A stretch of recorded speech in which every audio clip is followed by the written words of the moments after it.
What if mornings became that friend marinating you in grace? Being a morning person is actually woven into us as human beings. The hopefulness of mornings is part of our collective history, and it's across cultures, it's across literature, it's across oral traditions for centuries. There's just something magnificent about a morning. Welcome to Living the Grace Life. I'm your host, Jennifer Sakata, and you've made your way to the corner of real grace for your real life. It's 2026, a brand new year with new hopes, new beginnings, new starts, and I pray an exorbitant amount of new joy, come what may.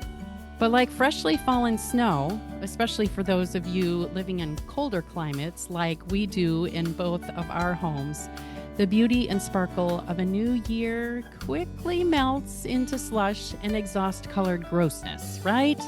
I'm not even sure that's a word, but I know you get what I mean. We'll just call this gray reality. By mid-January, the snooze button wins, Netflix binging begins again, and all those Christmas cookies we thought were gone magically multiply. And then there's the guilt. We get discouraged and give up, convinced that maybe next year we'll get it right. Friend, don't give up. Please don't. Lean into today's conversation because grace always moves forward, not by willpower, but by God's strength. My guest today, Jennifer Dukesley, understands how hard it can be to show grace to ourselves when we're not meeting our own expectations, especially when it comes to our relationship with God. Listen to what Jennifer wrote in her book, How to Love Your Morning. Aside from sin, few things have heaped more self-condemnation on Christ followers than the belief that they are not doing what they ought to be regarding morning time. I think I might have heard a couple amens out there. For a lot of us, mornings become this unwelcome wake-up call to a day that's filled with more running than resting. But it doesn't have to be that way. What if mornings became that friend marinating you in grace? Whether you consider yourself a morning person or a night owl or some combination of both, it's Jennifer's and my prayer today that this conversation will help reframe how you experience the start of your day. Jennifer is the best-selling author of one of my favorite books, Growing Slow, as well as It's All Under Control and Stuff I'd Only Tell God. She's a fan of queso, bright lipstick, and singing loudly to songs with great harmony. She lives on a fifth-generation family farm in Iowa with her husband, where together they've grown crops, pigs, two beautiful humans, and an enduring faith. We share a lot of loves. Running. Okay, maybe we don't love running, but we both run and have aspirations. But we also love a good cup of something hot, candlelit quiet, and harmonies that demand to be sung out loud. Please help me welcome my fellow Gen Xer and dear friend, Jennifer Dukesley. Jennifer, welcome to Living the Grace Life. Can I just say, I would love it if you would just read the phone book to me. Like, you have such a beautiful speaking voice. I'm just over here. Oh, that's beautiful. I want an audiobook from Jennifer Sakata, please. Oh my gosh. Do you know that is actually, I have aspired to be an audiobook reader. So I may have to look into that one of these days. Yeah, this is your calling. It's Oh, great. I'm so I love it. I love podcasting and I love having you here with me in this space. When we met in real life back in March at Daughters First, I knew right from the get-go that this day would eventually come. So I'm glad you're here. It's good to be here. Thank you. Let's start out with something maybe a little bit easier. So, you've written this incredible book about mornings and growing to love them. How would you characterize your wake up this morning? Was it more excitement to the sunrise, or don't talk to me until I've had my cup of coffee? Yeah. Today was a good morning. It was very dark, and Mm. typically on dark mornings, it can be really hard to get out of bed. But I have learned that if you have something to wake up for, to put your feet on the floor. So today, my day started out early, and I don't want to freak anybody out and have anybody think like you have to get up at 5 a.m. in order to read my book or to buy into my philosophies, but I did get up at 5:07 this morning for my 5:30 a.m. workout. I know exactly how to time it. And I love my workout because I love moving my body right away in the morning, knowing that I can be with friends who are in it with me. Mm. Well, and then I'm just looking forward to that first cup of coffee, to Oh that my first cup gosh. of Americano.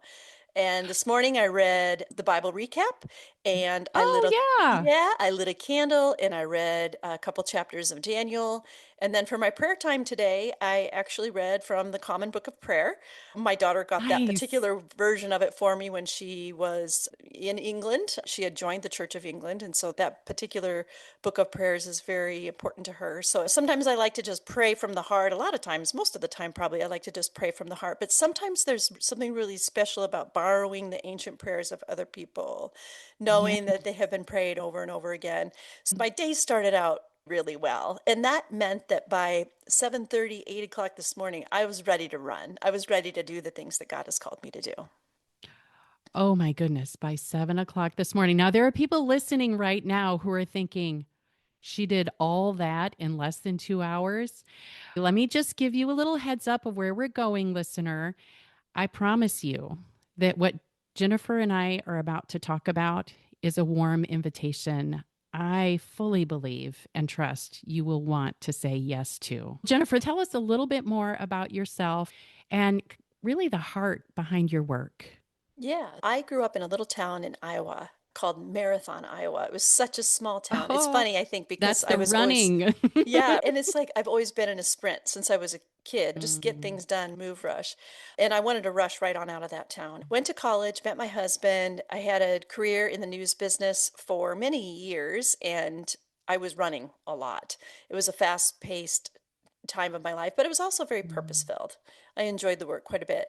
But things changed in our lives, and long story short, we ended up back on the farm, Scott's family's fifth generation family farm.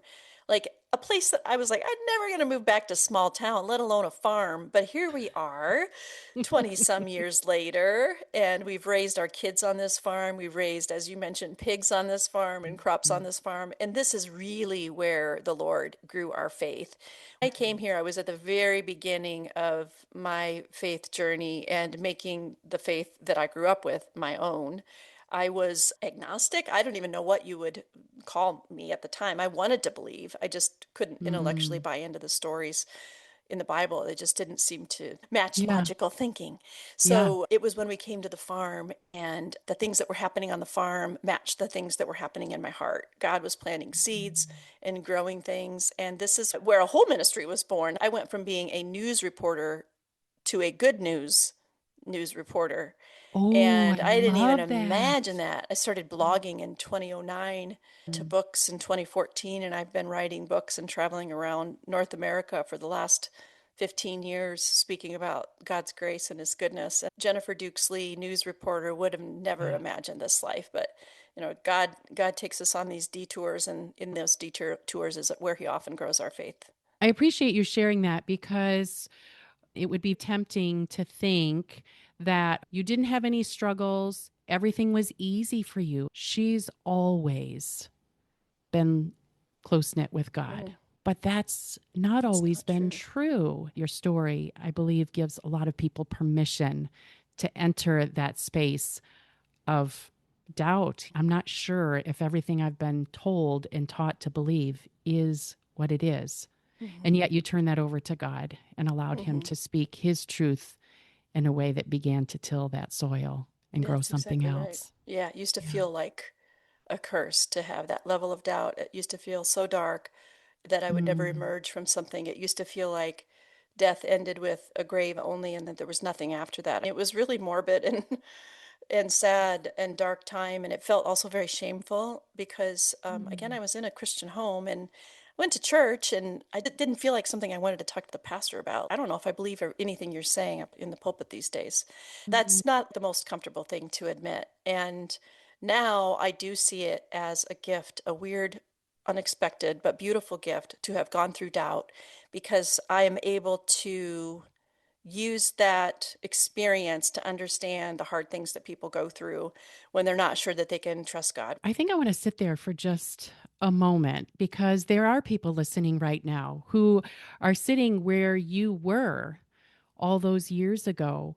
What Yeah. started to unlock that for you? I'm telling you, and this is going to sound so obvious, but it wasn't to me at the time. It was the Bible. But the reason I hadn't consulted the Bible before, because I was like, that's y'all's propaganda piece. Like, Mm-hmm. of course Mm-hmm. it's going to tell me that God is real. Like, how am I going to really believe Yeah. this? So I started to read it. I'm like, God, I'm going to give this a chance. And I did. And I really got into prophecy.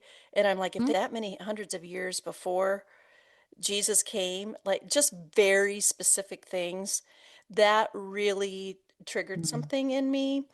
And even when I was on my news assignments, when I was still at the tail end Mm-hmm. of my news career, I was driving around Iowa on news assignments and I would listen to AM radio. And the radio stations were all playing the same song. So I flipped Mm-hmm. over, got onto Christian radio, and they were talking about verses and stories that I had heard but hadn't really sunk in. They started to sink in. Looking back, I knew that's what was happening.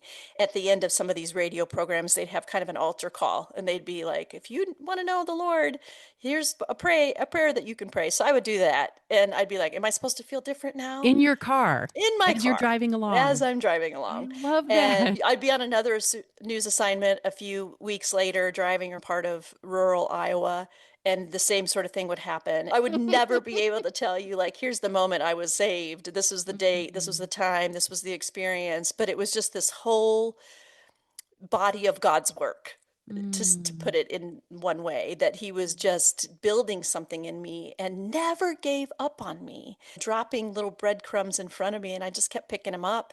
That eventually led me to the word, which eventually led me to prophecy, which Mm. eventually led me to understanding the Holy Spirit. And you know what, Jennifer? He's still leading me to something new all the time. I'm 53 years old and he's still dropping breadcrumbs, and I am learning so much all the time. What is that quote about that the Bible or theology should be like shallow enough for a child to wade in, but deep enough for a theologian to swim in? That is a great quote. Well, it reminds me of something that we talked about back at Daughters First in March when we were looking at Psalm 23, Hmm. that last verse in verse 6, where it says, "Surely goodness and mercy will follow me all the days of our lives." I think at some point I remember talking about that the verb that's used there, it's literally like a military pursuit. That Hmm. there is not giving up, no way will you be unfound kind of perseverance Hmm. that David's describing in his relationship with God. And that's exactly what you experienced behind the It wheel. is. People call God, partially based on that verse, the hound dog of heaven.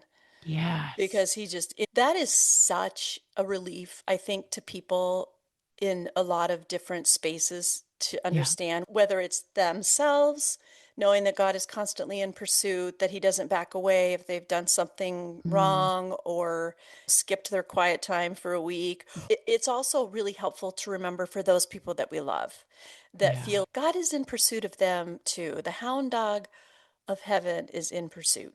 Oh, that's so good in relation to your book, because I think mornings, what we do with them tends to be a place where a lot of us think, I'm constantly failing. So let's jump into your book. I think it's the second sentence in your book. You say something that I'm going to repeat, and people are going to shake their head and say, "Nope, you don't know me." But this is what you said or wrote. You are a morning person. Hmm. Okay, can you Yep. hear everybody out there going, "No, not me. I Don't am a leave, don't night leave. owl." Stay with us. Don't leave.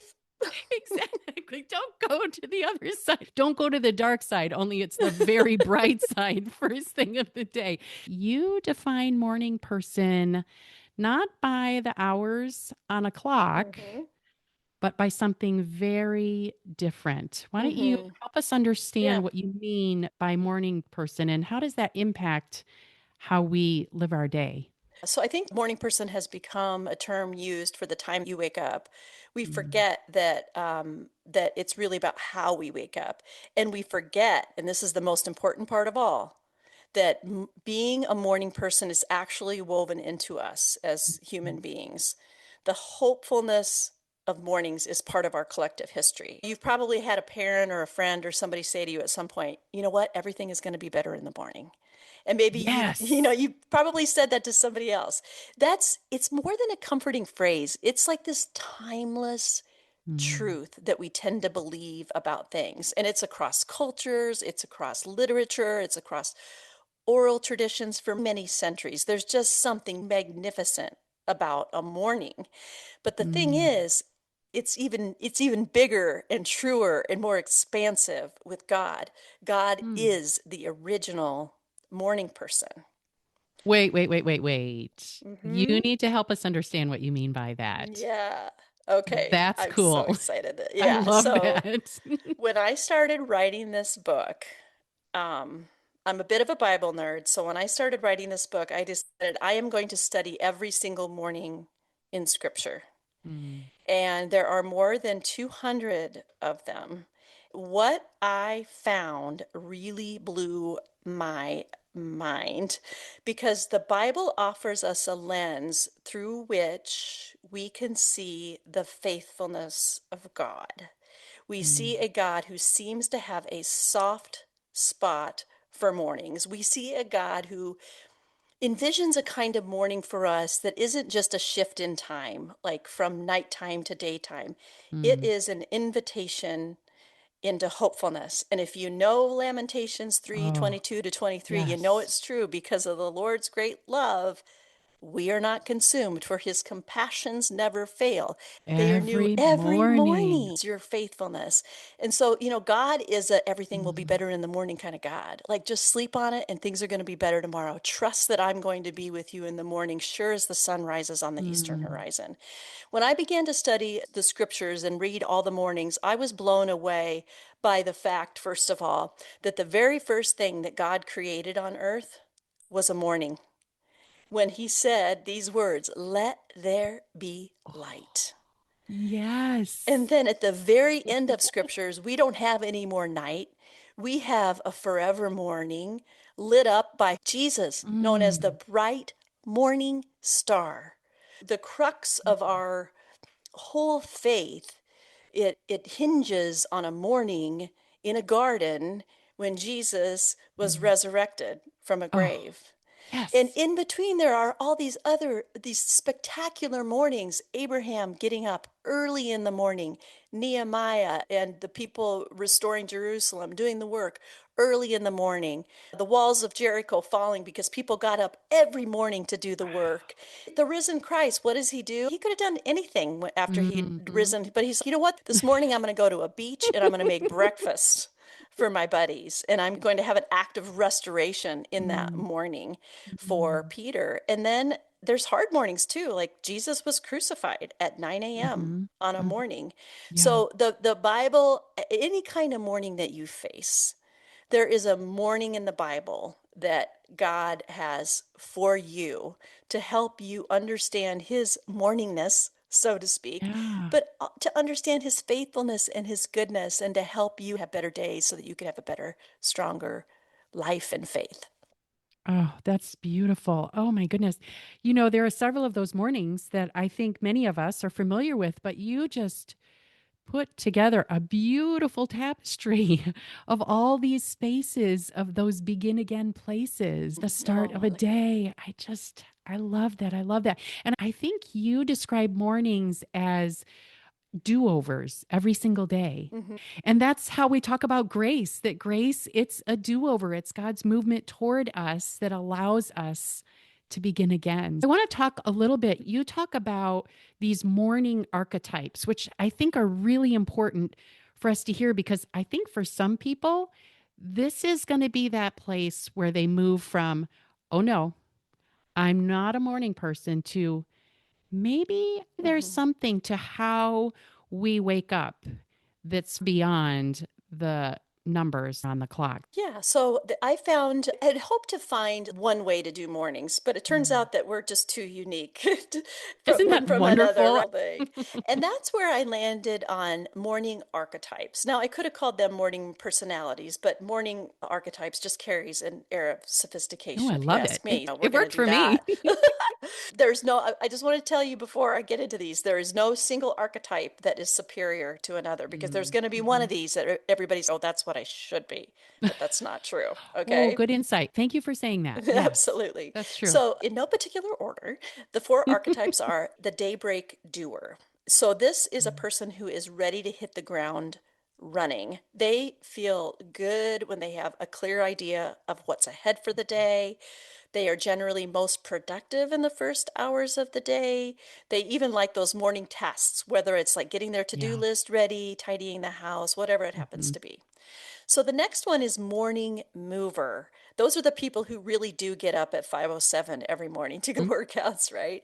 And Yep. they really function best if they can get physically moving as soon as they wake up. And it doesn't have to be a strenuous workout. It can be like a 10-minute stretch or a jog on the treadmill, what have you. Hmm. The Hmm. next one is the meditative mind. And this is a person who is drawn to prayer, Bible study, devotional reading, journaling, all those quiet activities. And that's the one that, of course, we think, well, that's the one we should all be. You should do that before anything Exactly. else, right? Hmm. And then finally, there's a fourth one, and this is the social seeker. So this archetype craves social interaction right at the start of a day. They need a sense of connection and purpose and energy, and they get that from other people. So they're the people who are on social media, like telling everybody happy birthday, or maybe it's your child who is a social seeker and they just need a hug from mom and they want to talk, right? There are these people that just, and God created us for community. These are not bad things. Now, that doesn't mean that we shouldn't move at some point during our morning, and it certainly doesn't mean that we shouldn't pray, but it's okay to just embrace rhythms and the personality that God gave you because that's going to help you get a good start with your morning ritual every morning to know this is the thing that gives me life, and I'm going to start here. I love it because at the beginning of our day, instead of fighting against what tends to come to us most naturally, we can welcome that and create space for that. And when we do that, we then have more margin for the other parts of the day that are equally important. Agreed. Absolutely. Mm. And let's say you're two of them, Jennifer. Let's say mind and a social seeker.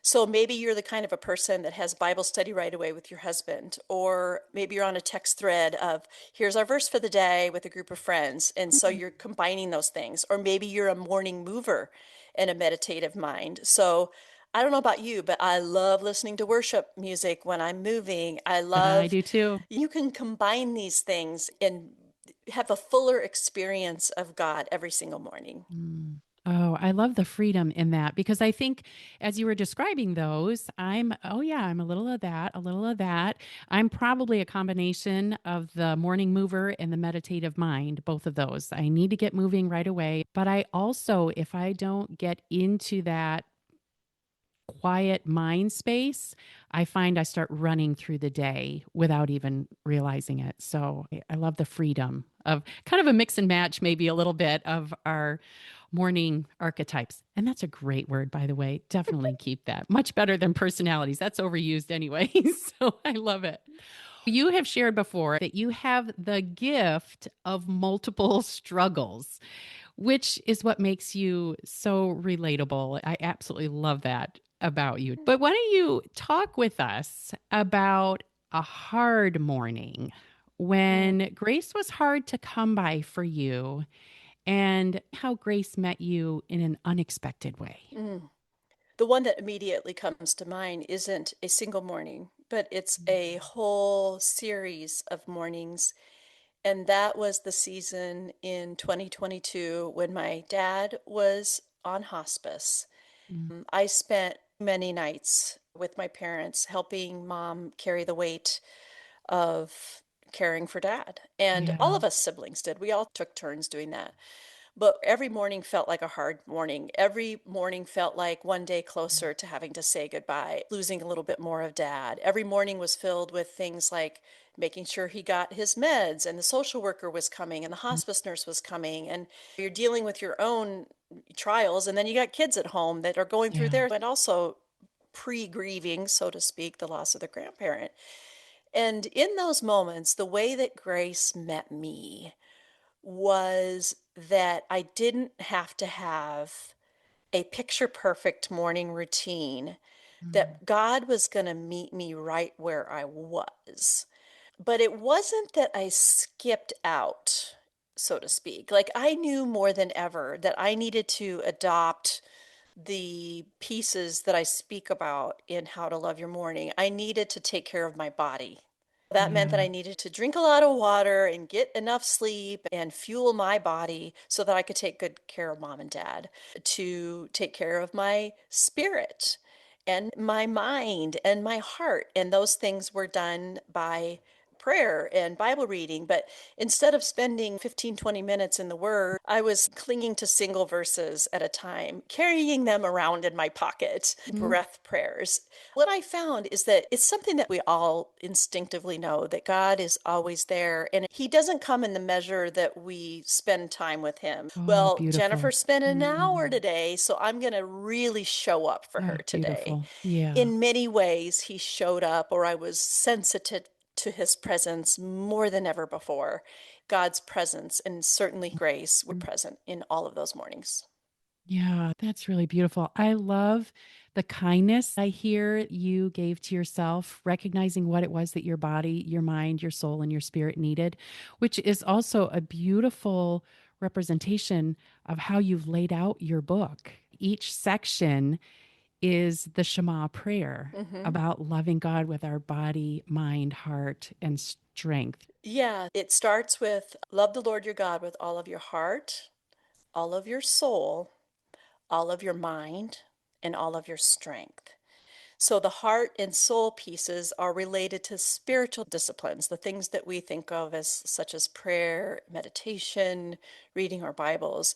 Mind is how we take our thoughts and take them Mm. captive and make them, I'm getting my verses all mixed up here, make You've them got so captive to many in Christ. there. Yes. So, to take Mhm. captive every thought, to make it obedient to Christ. So that's what we do with our minds. And there's a lot of ways that we do that that I unpack in the book. And then, of course, to love the Lord with all of our strength means that we get to love Him by sleeping well, by taking care of ourselves, by exercising these bodies, these temples that God has given Mhm. us to care Mhm. for. And that's the book is shaped in that way by that prayer. I love knowing that would have been the Shema would have been part of Jesus' morning ritual as a Yes. practicing Jew. He would have prayed that for every morning and, of course, every evening. And so when we do those things, we are really adopting the morning ritual of Jesus Christ Himself. Mm, I love it. And what I appreciate about your sharing that hard space you walked through with your parents, a lot of us, we might have just hung up all of those practices. We might have simply said, I don't have time. I don't have the space. I don't have the margin. But what I'm hearing you say is you wouldn't have had the time or the margin to be present had you not made space for those foundational Hmm. necessities for your Yeah, body, mind, and soul. sometimes when you have the least time amount is when you actually need to do it the most, if that makes Yeah, sense. Like absolutely. that's really when you need to lean into the rhythms, even if they're simple, even if they're 5 or 10 minutes, like just determining to take care of yourself and cling to God from the moment that your eyes pop open in the morning. Yeah, that's good. You also talk about something that I think is especially relevant here. You make a distinction between routine and ritual. Hmm. And having read your book, I have to say, literally this morning, I popped out of bed before the alarm went off, and I could not wait to get down to my little book nook where I spend a little bit of time alone with the Lord first. And here's why: because you have helped me understand the difference between a routine that gets easily broken and discarded and a Hmm. ritual that's constantly being filled with meaning. Help us understand Yeah. the distinction and what difference that makes in a morning. Yeah. So a routine, when you listen to the word routine, it feels like something that we have to do. Mm. It's my routine. I got to do these things. But a ritual suggests something more meaningful. There's like a sacred tone to it. I'm Yeah. not always motivated by things that feel routine, but I am motivated to wake up Mm. to a sacred, holy ritual that is going to draw me into the hope and joy of Christ. And like, even when I get, this is going to sound so cheesy, but like when I go make my coffee, which takes a while to make it because you have to pull the shot. There's this whole thing with this Breville machine, and it takes a while, but this is my coffee ritual. I Mhm. stand at my coffee maker and it goes through the familiar sounds and the steam is rising. I have my prayer list of people that I'm praying for attached to the refrigerator beside it. So I'm going down the prayer list as I'm waiting for my coffee. Love Yeah, that. and as the steam is rising, there's this whole thing and it's What's start to smell symbolic it. too? The Yeah, fragrance, the aroma of 100%. Christ through your Yes. coffee. Mm. Yeah, and it's not like it doesn't look super spiritual. Mm. It's like things written on the back of my church bulletin with the names of others from my church who need prayer. Yeah.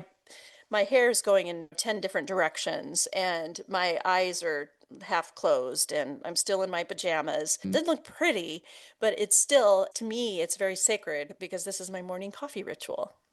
Yeah. I love how you stacked some habits. You talk about that in your book as well. Who was the guy who wrote Atomic James Habits? Clear. Yeah, Hmm. thank you, James Cleary.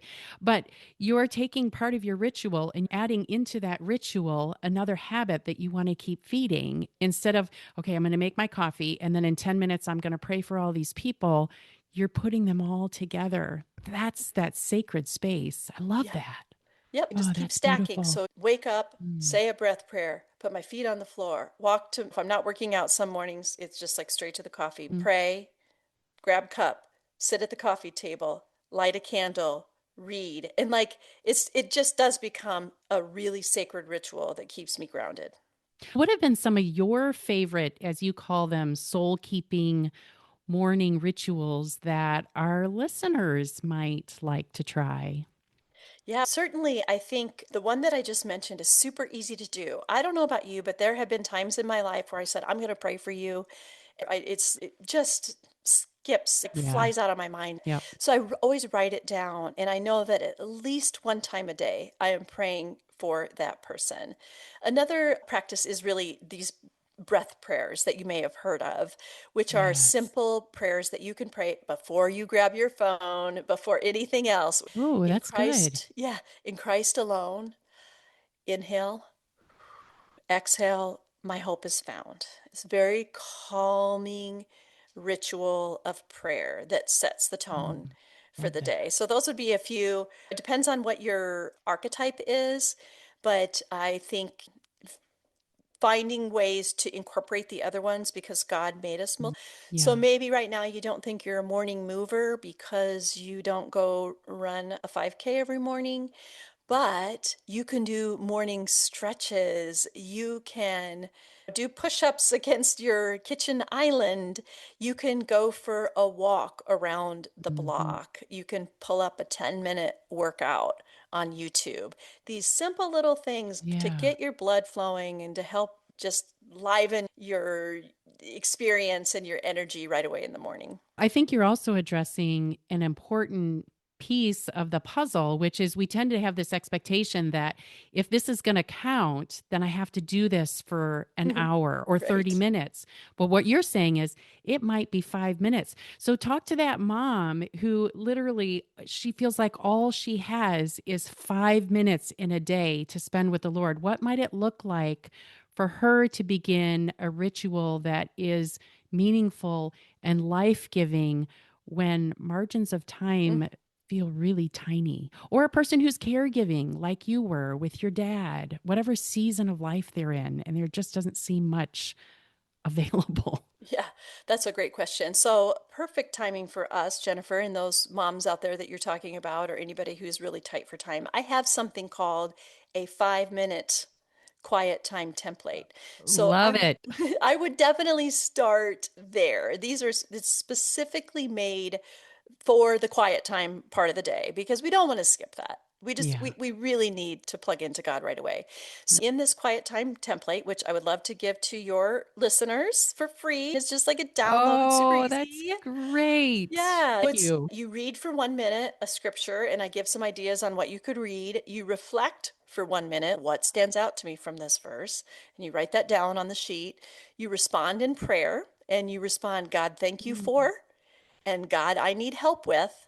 And then the next minute, number 4, is write one thought to carry with you into the day. So mm, it's today I want to remember, whatever it is, whether it was is a word, a phrase, or a truth to hold on to. And then finally, in the 5th minute of your quiet time template, you commit to one small step of faith. So mm. it's I how you're going to love respond this. to God with your time, your words, your body, or your choices. So maybe it's encouraging someone or forgiving somebody, whatever it happens to be. What is that one small step of faith a day? Mm. So you're starting your day off with God. It's not a huge amount of time. You've studied the scriptures, you've prayed, you've expressed gratitude, and you've made a commitment to take out toward what God's calling you to do for the day. I love the simplicity of that. Mm-hmm. That is straightforward, easy. I will make sure that the link for that is in the show notes so people can see that and not only see it, but use it. Mm-hmm. Because we have a tendency to think we've got to lasso the moon Mm. to make change happen in our lives. And what Jennifer is telling us this morning is that's not true. We don't have to have these grand plans that we have to follow through with.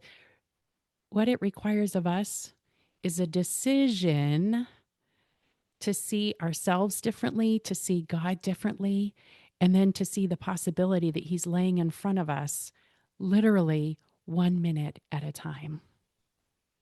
It reminds me of Brother Lawrence. You Yeah. mentioned him in your book. He is also a favorite of mine. Isn't it crazy how such a teeny tiny, thin little book Mm-hmm. is so profoundly insightful about practicing space and time with God? It's exactly that, minute Yeah. by minute. Yeah. He's, for anybody who doesn't know, Brother Lawrence is this Carmelite monk from like the 16th century or something.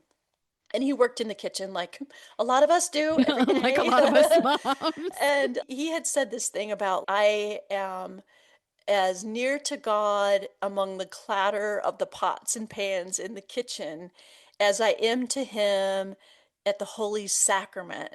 And Mm, I remember reading that as a young yeah, mom, thinking, wow, like these little tasks that I do yeah. to come to him in the same way in the work of the kitchen as I would at the communion rail. I remember when my children were very small, pulling that book out again and allowing his words to give me perspective on what this day actually looked like. Mm-hmm. Same. So, you spent a lot of time investigating the over 200 verses that talk about mornings. So, I'm going to ask you a really hard question. What is one of your favorite verses that talked about mornings and what they opened up or surprised you with? Oh, that's so good. And my Bible story, I'll save my Bible story because it's Okay. a morning story too. Oh, I love Uh, it. Great. okay, so certainly this is one that we all know, and it is that Lamentations verse again. This is like picking a favorite child, right? I mean, I this is, know. I know. This is really hard. I know, but I'm ready. I'm ready for this. Okay, so that Lamentations verse about his mercies being new every morning, like sometimes we see that like on a mug or a t-shirt print on the wall, and we think, oh, that's so sweet. But the reality is, Jeremiah wrote those words from a place of like life was hard, like one of the Mhm. hardest periods in all of the Bible, like what Yeah. was happening in that moment. And still, he could say, his Yeah. mercies are new every morning. So if Jeremiah can say that, if the writer of Lamentations can say that, what does that mean for who God is and what does that mean for me? Mm. Another one that's going to probably be familiar to most people is from Psalm 30, verse 5. Yeah, it says that weeping may last through the night, Oh, but joy comes with the morning. And how many times have we felt that? There have been so many times where I have gone to bed in tears, feeling a kind of hopelessness, Yeah. but that morning light peeking through the blinds, I'm like, there it is.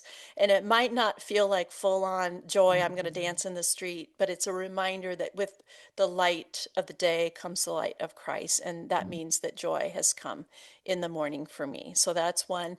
And really, I got to go with the first one. It doesn't explicitly say morning, but I'm telling you, the first verses of Genesis when God says, let there be Yeah. light. I mean, how cool. Like, that's the first thing he made on the earth. And he's like, golly, what should we make?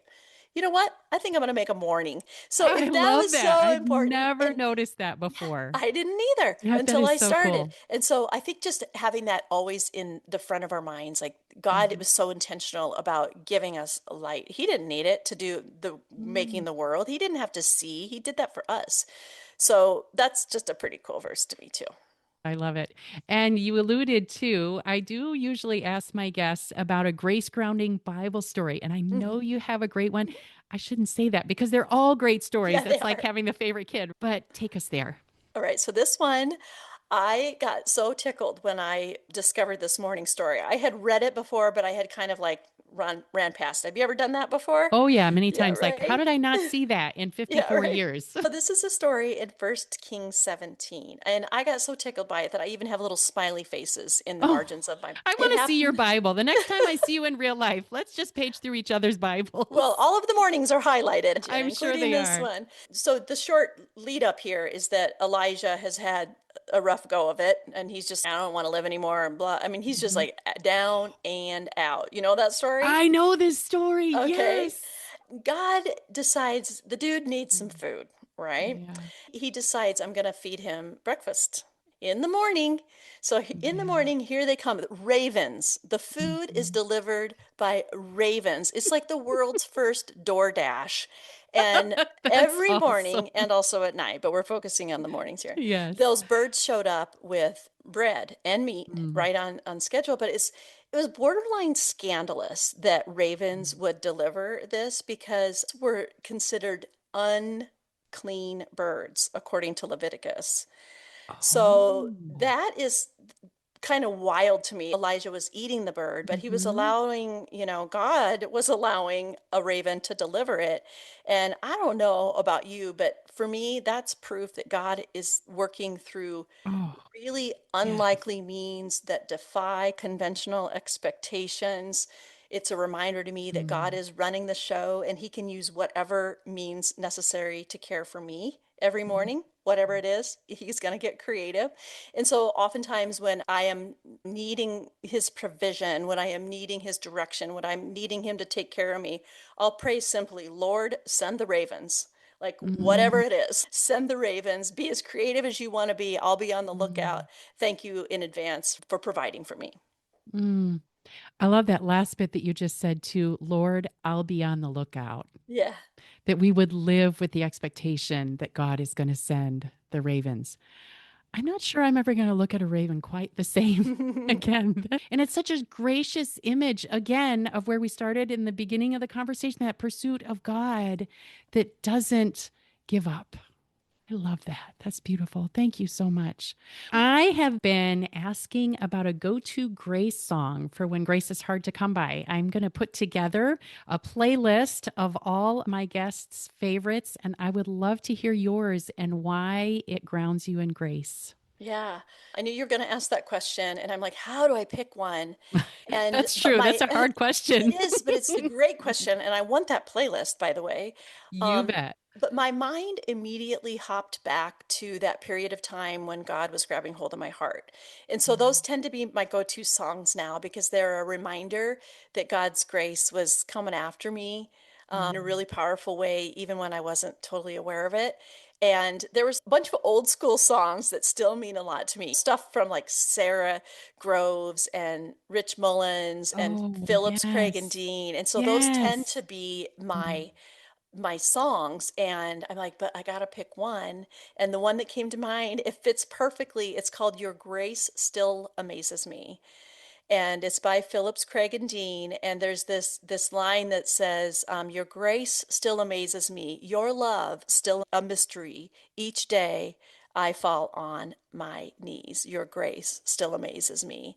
It's such a simple song. And I think even now, that was at the beginning of this journey of faith. His grace still amazes me. And as we move through Oh, life yes. year after year after year, he wants to continue to amaze us with his awesome and amazing grace. I love that. And that link will also go in the show notes. I love it. Jennifer, I'll be sure to put the quiet time template in the Mhm. show notes and your favorite go-to grace song, but where can people find you? I'm Jennifer Dukes Lee everywhere online. That's my website, that's my Instagram, my Facebook, and I'd love to connect with you there. I would love to have you check out How to Love Your Morning. It releases this spring, and I'm so excited. I have lots of Yay. goodies for you. You And people can pre-order. pre-order it right Oh, now, right? now. Yeah, they Yes. can. They can. And we have lots of goodies for you. So save your order number because there's a huge pre-order gift that comes with it. It is the How to Love Your Morning Survival Kit. So it's all Oh, kinds of that sounds goodies. Yeah, good. prayers, lock screens, templates similar to the quiet time template, the wake up well checklist, a whole bunch of fun things. Oh, goodness. And if you've never ordered or read a Jennifer Dukes Lee book, let me just tell you that you don't only receive the wisdom she's written in the book, in the nurture, in the spiritual growth that I promise you are in its pages, but you get another type of connection with Jennifer because if you choose to be on her mailing list, you will have regular input on what it looks like, how to love your morning, how to let go of control, how to share your secrets with God, and how to learn to grow slow, and all these disciplines that we all need more of on the regular. Jennifer, thank you so much for being here. Before we close, would you be willing to close us in a short prayer? I will, yes. God, this has been so awesome spending this time with Jennifer, with the listeners, you out there who are listening right now, and also, God, to spend this time with you. Thank you Mm. for loving us every day, for bringing mercies every single morning. They don't run out. Mm. They're not just leftover mercies. They are brand new mercies, Mm. not recycled mercies.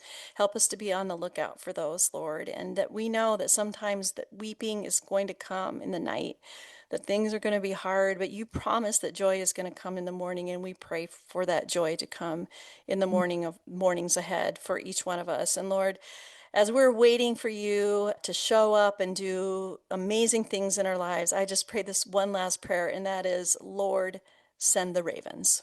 In Mm. Jesus' name, amen. Amen. Lord, send the ravens. I think that might be part of my new breath prayer in my morning ritual. I love that one. Jennifer, thank you so much for being here. Thank you. I want to go back to something Jennifer said early on in our conversation. She said, being a morning person is woven into us. And after this conversation, I understand that so much better now because you and I, friend, we were created with a longing and a yearning for the welcome of God. And although it's true that God comes to us all times of the day, the morning is this symbolic reminder of the newness and the freshness and that start again that God is constantly pouring out on us, that we would draw near to Him. God is never stingy with grace. He's never stingy with new mercies. They always come in the morning. So it doesn't matter whether you consider yourself a night owl or an early birder. The time you wake up has nothing to do with how you wake up. And whether you're washing dishes or driving to work or sitting in a few quiet moments by yourself, remember this. Not only does God have a soft spot for mornings, as Jennifer said, but He has a soft spot for you. Thanks for joining our conversation today. I am over the moon thrilled that you have either found us for the first time or keep coming back. I love that you are part of our Grace Growing community here. If this episode has encouraged you or helped you in some way as we move into 2026, then would you share this with a friend? I love hearing from you, so feel free to email me at jennifer@jennifersakata.com, or you can find me at jennifersakata.com or on Instagram, Facebook, and YouTube at Jennifer Sakata. Until next time, remember to live the grace life generously, friend. Grace for you, grace for them.